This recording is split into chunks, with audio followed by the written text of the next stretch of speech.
Fala, jovens gafanhotos! Voltamos aqui com mais uma aula de biologia e hoje nós vamos dar sequência aos filos. Hoje nós vamos falar um pouco sobre os quinidários. A gente tá num lugar oportuno hoje porque a casa do Túlio foi ocupada por manifestantes do MST e a gente tá aí no carro. Bom, os quinidários é um filo logo após os poríferos, um filo mais evoluído.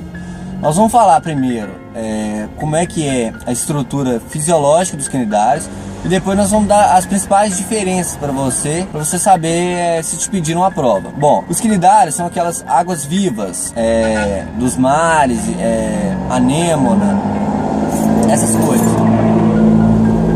Bom, o quinidário as células dele são eucariontes.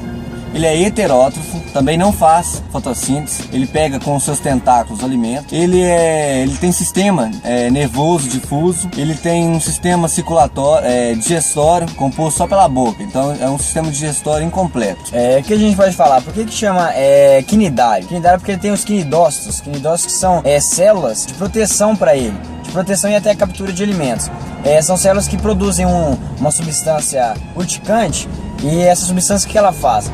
Ela vai até a presa ou até o predador, na hora que ele encosta nele, uma sensação de queimadura mesmo. O que é muito importante nesse filo? Esse filo é muito importante porque é a primeira evolução que houve depois do porífero, é a primeira evolução que houve depois do filo mais simples, que a evolução dele foi que ele tem um sistema nervoso difuso, ele é diblástico. O que é diblástico? Ele tem dois folhetos embrionários, a endoderme e a mesoderme. O quinidário celenterado, ele tem uma cavidade interna. A cavidade dele por exemplo, a parede externa do celenterado é composta pela epiderme. A parede do meio é a mesogleia, onde está difuso ali o sistema nervoso. Então, a parede externa é a epiderme, o meio é a mesogleia e a parede interna é a gastroderme, onde tem células que vão produzir enzimas para ajudar na digestão. A digestão dos celenterados é um pouco diferente da dos outros animais. Ela tem a digestão tanto intracelular, dentro das células, como a extracelular. O alimento, ele pega com os tentáculos os alimentos, joga pela boca,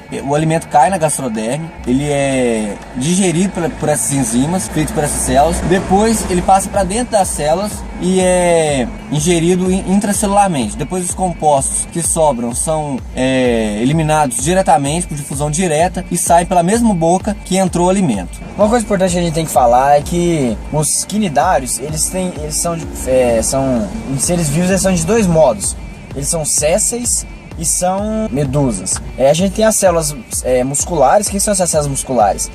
Para a locomoção da medusa e desse quinidário, a gente precisa de o quê? A gente precisa de impulso. E já que eles vivem estritamente no ambiente aquático, a gente precisa de quê? De músculos fortes que possam dar aquele impulso para que ela locomova de um lugar ao outro. As células se retraem. Na hora que elas se retraem, elas puxam aquela água e soltam de uma vez. A pressão que empurra é a mesma que leva ela para cima. Uma célula importante também é a da gastroderme. Como eu falei, ela é uma célula glandular. Essa célula glandular, como eu já disse, produz a enzima que vai digerir os alimentos, primeiramente na gastroderme e depois intracelularmente. A gente tem dois tipos de produção nela também, sexuado e assexuado. Como a gente já falou no vídeo aula anterior, temos monóicos e dioicos. O que é isso? Só para relembrar.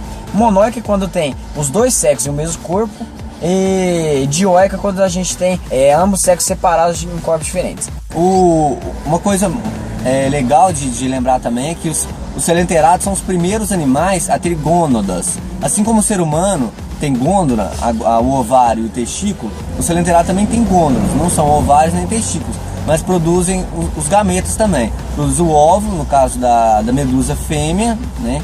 E produz também o espermatozoide, que na reprodução sexuada irão se juntar e fixar-se em algum lugar, produzindo um celenterado fixo, um celenterado séssil.